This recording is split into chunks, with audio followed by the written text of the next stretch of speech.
Hey guys, Bob and I thought we wanted to take just a minute. There's probably some of you guys are maybe looking at buying a kayak. I know a lot of you have commented on my videos on a two-man bass boat. Maybe you're looking at buying that. Since Bob's got the kayak and I got the two-man boat, we thought this might be a time we can both talk about advantages, disadvantages, and maybe that'll help you when you're looking to buy.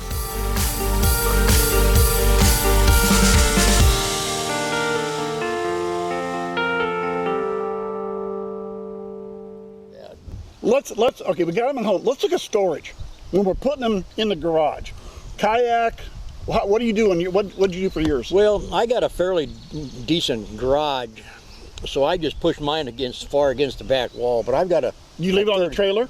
I leave it. No, I take it off. Take it off trailer. Okay. I got one of them little carts you can put underneath your kayak. Okay. That's more narrow than your kayak. Okay. But I got a 30-foot long driveway or garage, so I can push it all the way back, and I can still squeeze my pickup in with it like that. Just all like that. And in my case, in the two-man, I've been standing it on end. I just step it up on end. So either one of them, it doesn't take a whole lot of room to store. It might be if you're in a small garage, and I've seen guys suspend them from the ceiling. Yeah. The kayak's probably the advantage. It's a lot smaller, easier to suspend from the ceiling than something like my two-man would be.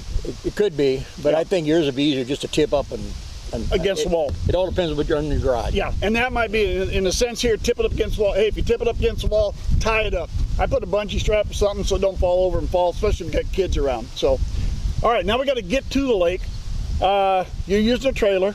Right now I'm using a trailer, but when I first got it, I didn't have a trailer, so I had one of the 6-foot beds. I would just lay the tailgate down, I put one of them long extenders on it, and I just put it back and I just tie it in. Run it that way then. And I had no problems at all. Okay. And I've done the same. I've done trailer, and I've done a pickup. I'm using a pickup now because I don't have the trailer I had anymore with it. They both have the same advantages. That they're easy to get to. Nice thing is you don't need the ramp. Go where you want. You want to put it in right here, you can put right in behind the camper here, you can put yours in. Now here's another nice thing about a kayak. If you got a place that you can walk to, you can get these little trailers for the kayak that fits in the holes in the bottom. You can pick it up and you can just walk it as far as you got the stamina. Yeah, like a wheelbarrow. You can almost push it right down the way. So and I've been into lakes like that. All right, so got the lake, we're on the water. Now, if there's one advantage or disadvantage I'm going to say to the kayak that Bob has told me, early in the spring and late in the fall when the water temperatures are 40s and 50s, he don't like cold feet. No, I don't like, no. And that is the only advantage a two-man really has. You don't get cold feet. You can step in the boat. Yeah, I got a set of hip waders I'll put on when it's cold. They're a little more awkward getting in and out of the boat, but you get used to it pretty fast. Yeah, some of that.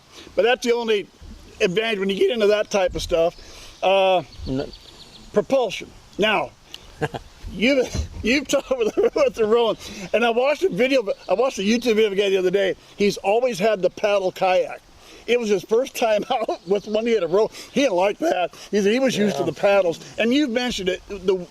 Though my two-man gets a lot more wind than his kayak because he sits lower.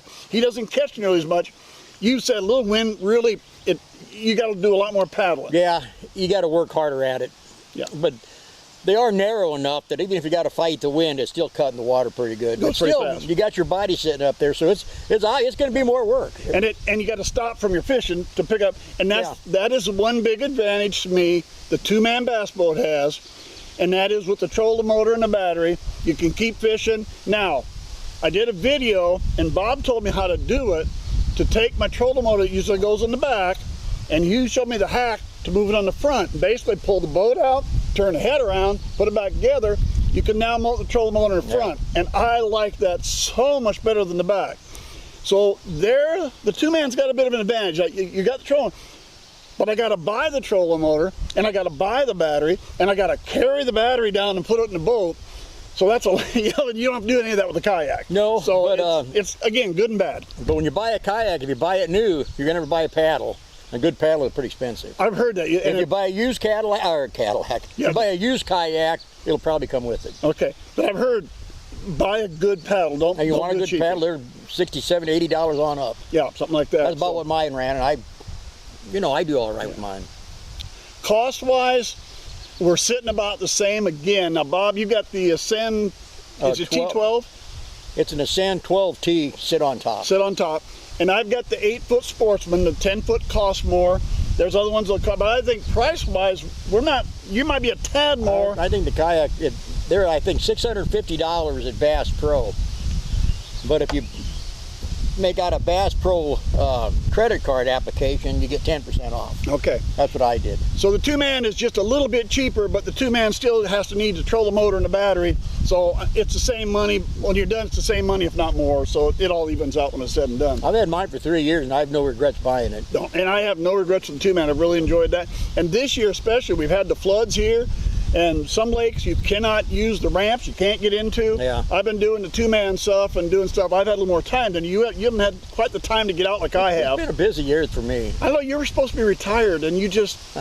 How'd you ever have time to work? That's in the what I past? was going to say. There is one advantage though Don has over me.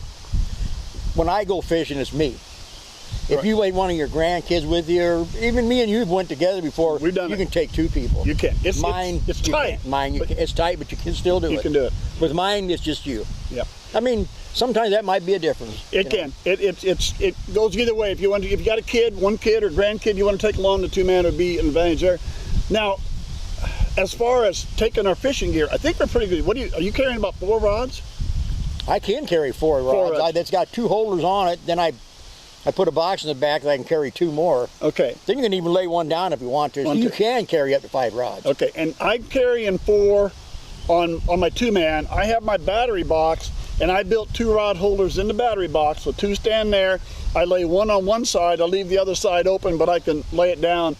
And so tackle boxes and rods, it's about the same for the 2-man as it is the Kayak. You can bring all the stuff you need. When it all comes down to it, you know, you're not going to go bad on either one having fun with the boat if you're going to buy a smaller boat.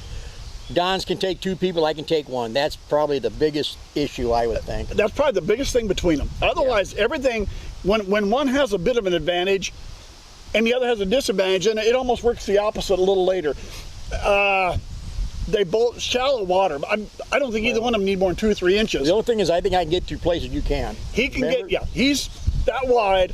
I need almost 4 feet to get through, and he can get through about 30 inches. So if there's 2 trees 36 inches apart, you're going in and I'm not. Because I don't have the width to fight stuff with. Yes, so there's the Kayak has the advantage of being a lot narrower, so that makes it a lot better too. Yeah. So, but guys, I think, it's just get off the bank and get on the water. Sure. That does so much, it improves your fishing so much. You're not going to go wrong either way. No, either way. I don't think you're going to either, no matter which one you do. As long as you're getting off the bank and you're getting on the water, I think you'll be. And neither one of them, you're going to want to get them out in real rough water, real windy conditions. Neither one is good for that, so you don't want to get into that with either one of them. But look, tonight, right now, it's pretty windy where we're at here, but this spot isn't bad. Either boat could go right in there. We're out on the main lake. I don't know if I'd want to take either one out in the main lake because the wind's gusting about 15 to 20 miles an hour. I don't know if I'd be out there. But it's a spot you back out and you're not standing on the bank. Yeah, you can just back right up to the water and pull it off. There you go. All right, that's all we got. We wanted to give you a comparison. Thanks for sticking with us. Subscribe to the channel. Hope to see you again real soon.